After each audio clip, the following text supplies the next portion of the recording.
Welcome back to Zero Dark Emissions. In this episode, we will be starting the teardown and taking this through the removal of the body, taking everything down to just the rolling chassis and drivetrain. The first thing we'll do is disconnect the batteries so that this is out of the way for when we get to removing electrical connections. This is a trickle charger that I installed just so that if the vehicle was sitting for any length of time, I could keep the batteries charged. Obviously no longer needed for the rebuild. Now removing the new Hawker batteries that I replaced the original batteries with. With the new EV conversion, we will still need a low voltage system to control things like lights and wipers and things like that, but the Hawker batteries will kind of be overkill. They're very heavy and large. You know, they have the cold cranking amps that are needed to start the Humvee, but we don't need cold cranking amps, so we'll probably be using a lithium phosphate battery. Smaller, lighter weight, still give me the 12 or 24 volt system that I need, but without that heavy weight. And next we'll continue with some easy stuff, just removing the side mirrors. I am planning on lowering the one on the driver's side. The current position kind of blocks your view when looking to the left, so I'll lower that for better visibility.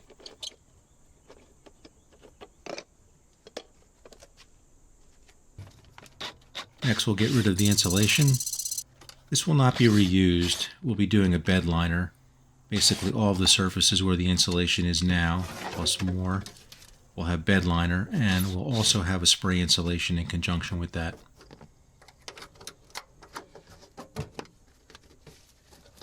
The basic goal here is obviously to remove any items that form a connection between the body and frame in order to remove the body from the frame, but also to eliminate any superficial items that are either being trashed or that get in the way of lifting the body off.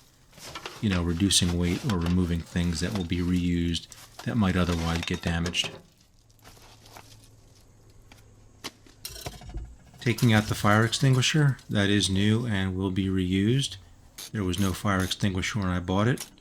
I mainly put that in early just so that the clamps could be fastened up tight and I wouldn't be crunching the straps with my feet.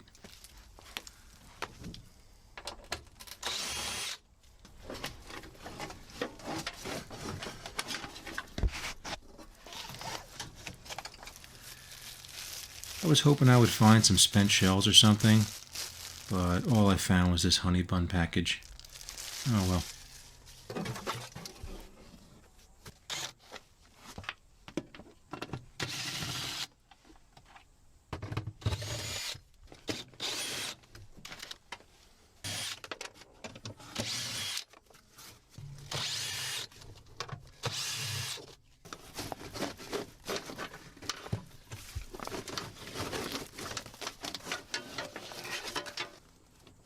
Here I'm just cutting out the insulation around the heater core. Again, I'm not reusing this. It's just easier to cut out as much as possible for now, and I'll get the rest later when I get into working on the body and heater core.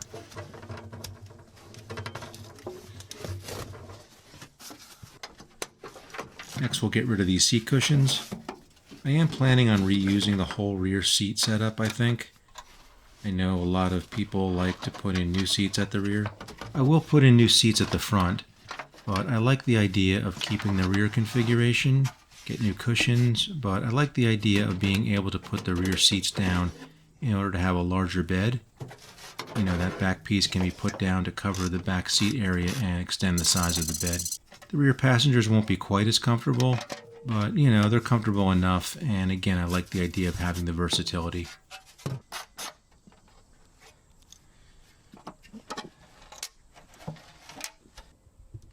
Now removing the front driver's seat. Again, this will be replaced with a new seat.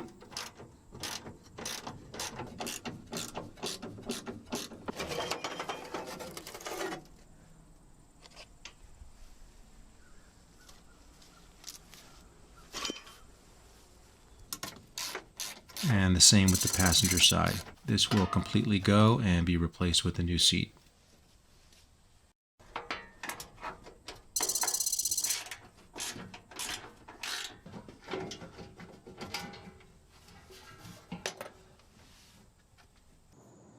Next I'm going to go ahead and drain the coolant since we have some hoses that need to be removed now.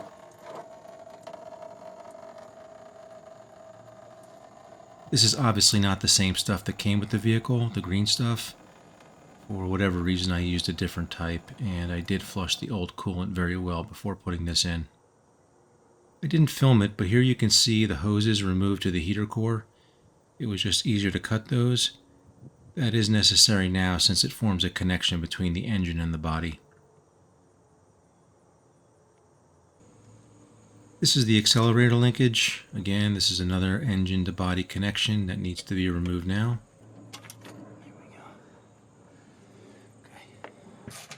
Next, we'll get the shifter box out of the way.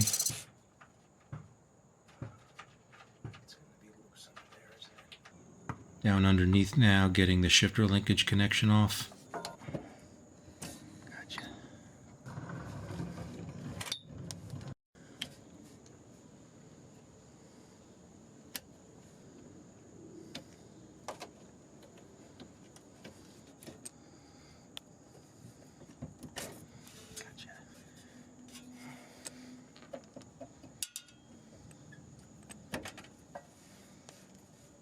And also removing the electrical connections to the shifter box, which includes the neutral safety switch as well as the light that lights up the display on the shifter box. Next, I'll remove the instrument display. This will obviously not be used as is, but probably will modify the outer panel to accept a new digital display.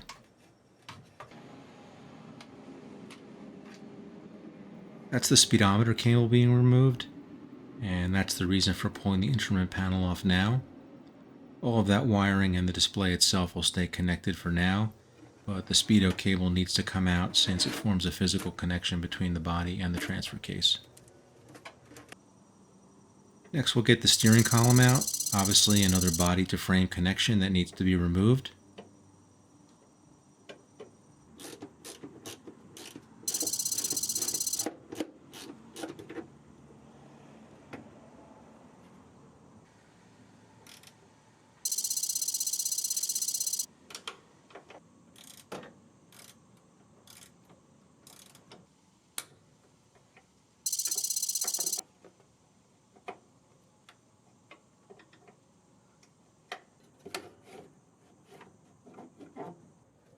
And those are the electrical connections for the horn and turn signal.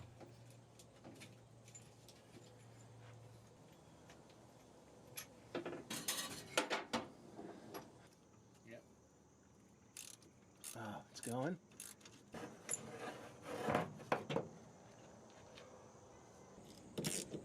Next, we'll get the fuel tank straps disconnected. This will not allow us to remove the fuel tank because the fuel tank kind of wraps around the rear drive shaft, which prevents it from dropping out. But since the fuel tank will stay in place wrapped around the drive shaft, we need to disconnect the straps which attach it to the body.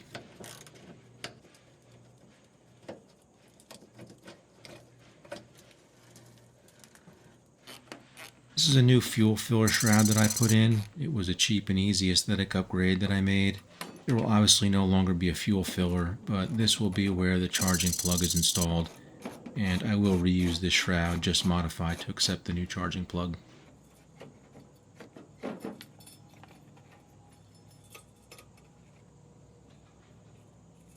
Next, we'll get all the electrical connections removed, starting with some at the battery box and starter. In terms of the electrical, the basic idea will be to keep most of the wiring with the body for now, and remove any connections at the engine or frame, although in this area we are removing some items from the body and leaving with the starter.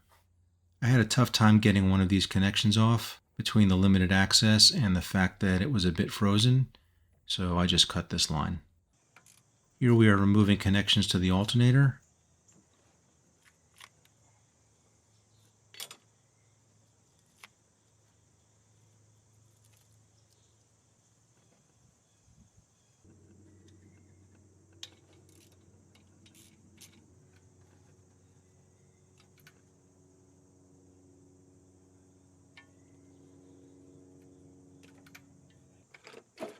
Now removing the connections to the glow plugs.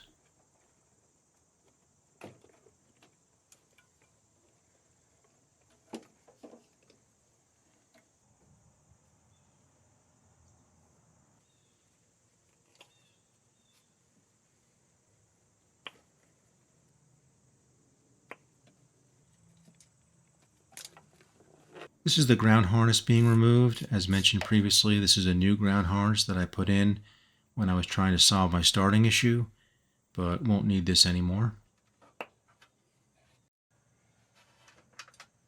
As mentioned, the wiring harness will essentially stay with the body, so just trying to remove all connections to the engine or transmission or frame, whether an actual electrical connection or a physical connection, a clamp or a strap.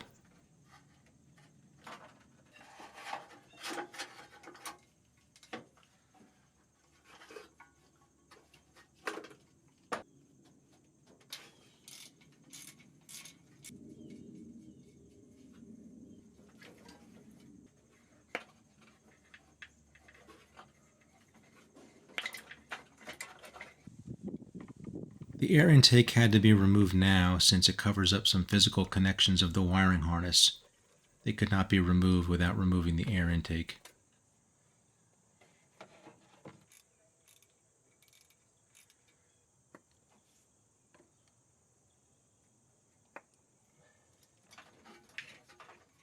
By the way, I am saving the wiring harness as much as possible.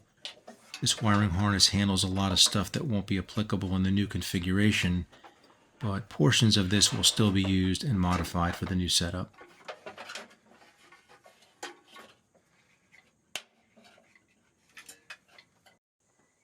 Here I am removing the vent line terminations. The first one is the termination of the vent lines coming from the geared hubs, diff, and transmission at the air intake box, and the second one is the fuel vent line. These are lines from the hydro boost, another connection between engine and body.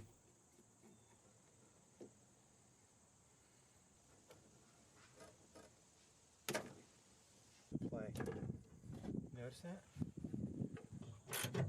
And this is the physical connection of the hydro boost and master cylinder to the firewall. 4 bolts as well as the brake pedal connection.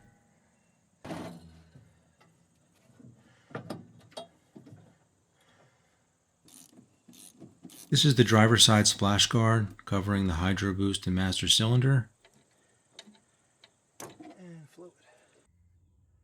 Here's the parking brake connection, a cotter pin, and a little bolt that slides out that releases the parking brake cable to the brake assembly.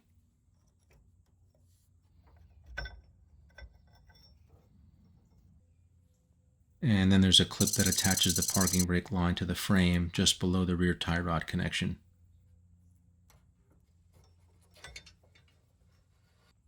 Another clip to be removed that attaches the parking brake cable. These are new LED headlights that I am very happy with, and they will be reused, so just want to keep them protected in advance of removing the hood.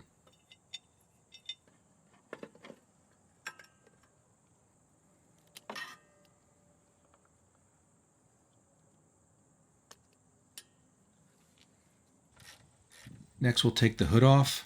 First want to get the hood stand out before pulling the hood pins. Otherwise you can't really lift the hood cleanly to access the stand connections with the pins pulled out.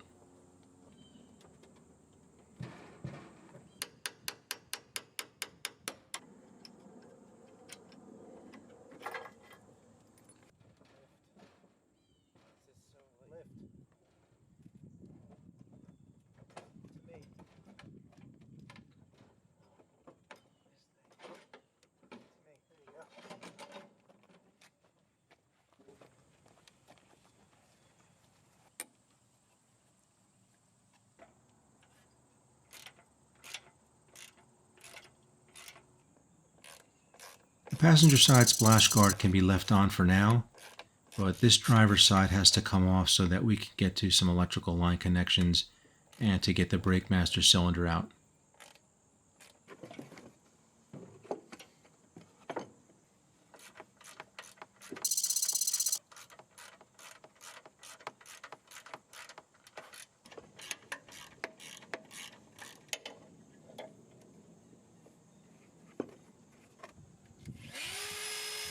You can see here one of the bolts was being stubborn, so I just went ahead and cut it out. I'll get the rest later.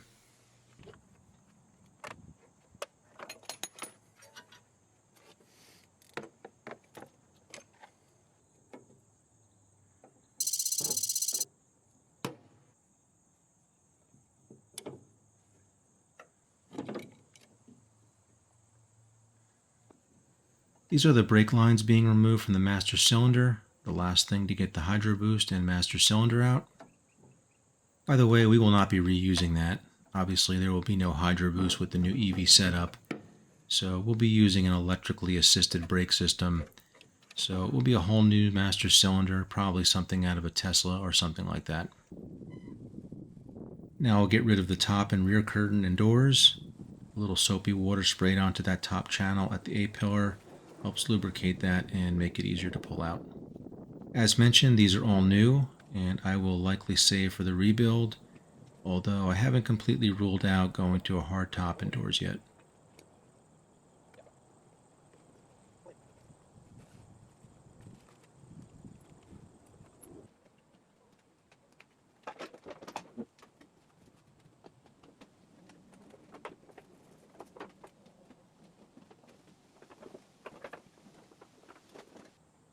Need to be a little careful when removing these bolts at the front doors. If you drop the nut, it will fall into the bottom of the A-pillar, and there's no access at the bottom to get it out. The ones at the B-pillar for the rear doors have access, but not at the A-pillar for the front doors. Removing the seat belts. I think these should be reusable for the most part.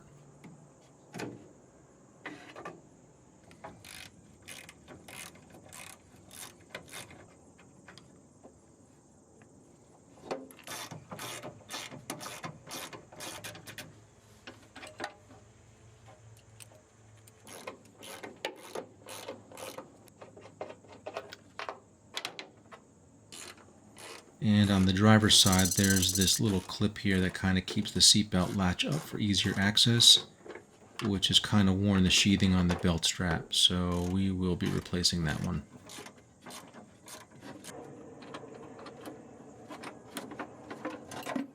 I had one seatbelt bolt that was frozen. I could not get it out, so I went ahead and cut that out. I did get a new bolt already, but since the female portion of this connection is physically attached to the body, I'll eventually need to drill that out and retap. We'll want to get the windshield glass out in order to protect it. This is in good shape and will be reused, and we will first start with removing the windshield wipers.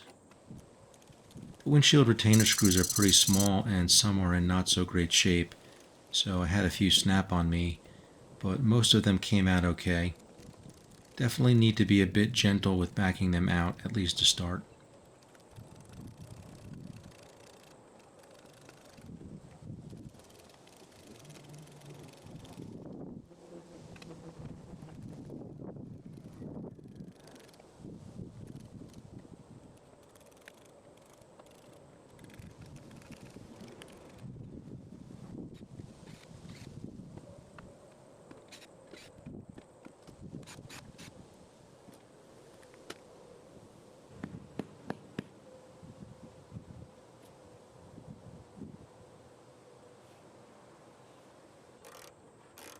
These are new hood latches and bumpers, so I'll reuse these and just removing so that they can be kept protected. Okay, next up are the body bolts. These are fun. There are 6 of them, 2 at the rear, 2 intermediate around the C-pillar, and 2 at the front around the A-pillar. These were in various degrees of difficulty to get out, both in terms of access and in terms of how frozen they were.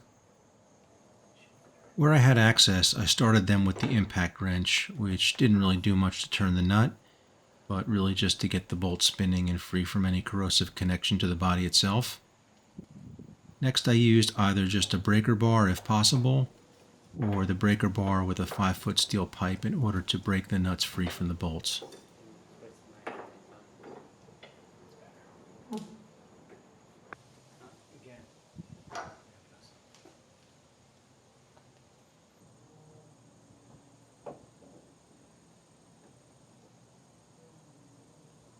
The 2 at the rear probably have the best access, followed by the 2 intermediate ones and the one at the front passenger side. And for the most part, this is a 2-man job, one to position the socket and one to handle the end of the 5-foot pipe. And it was a little slow, having to continually reposition the socket a bunch of times until you get it to the point where a ratchet can be used. But, you know, it worked. I got them out. The one at the front driver's side is definitely the hardest to access. In addition to the fact that there's a bunch of stuff in the way, this is the only mount that is located directly over the chassis frame rail, whereas the others are located outboard of the rail, and this really limits the access. Luckily, my front driver's side bolt was not too frozen, so I was able to get it out pretty easily. But if that thing is frozen, you really can't get anything in there, including an impact wrench or a long handle, or even trying to cut it out would be really tough. Okay, almost there. Just need to remove some connections at the fuel filler neck, which is connected to the fuel tank, which is going to stay, and to the body, which is coming off.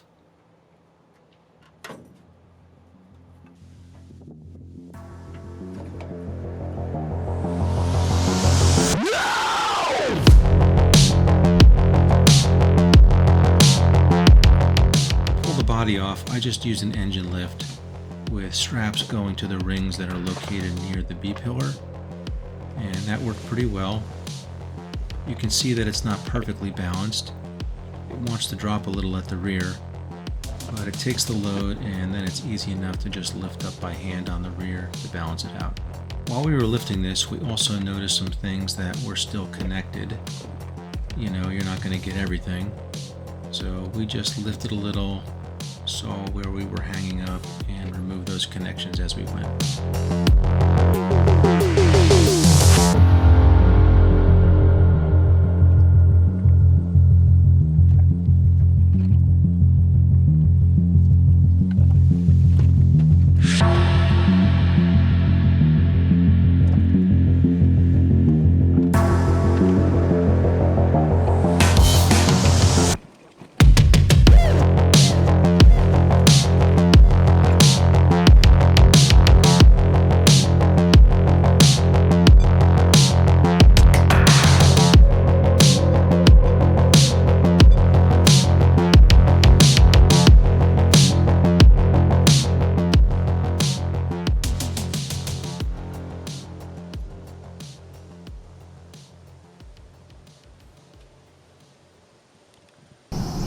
Alright, so here's the things that we forgot as we were lifting the body, that we got as we were lifting it.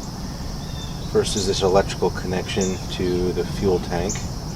Obviously it's connected up here, and I believe it ran through a connection on the body was the problem. Obviously it's disconnected from the wiring harness, but it was connected to the body still, so we unplugged that and scooted that through.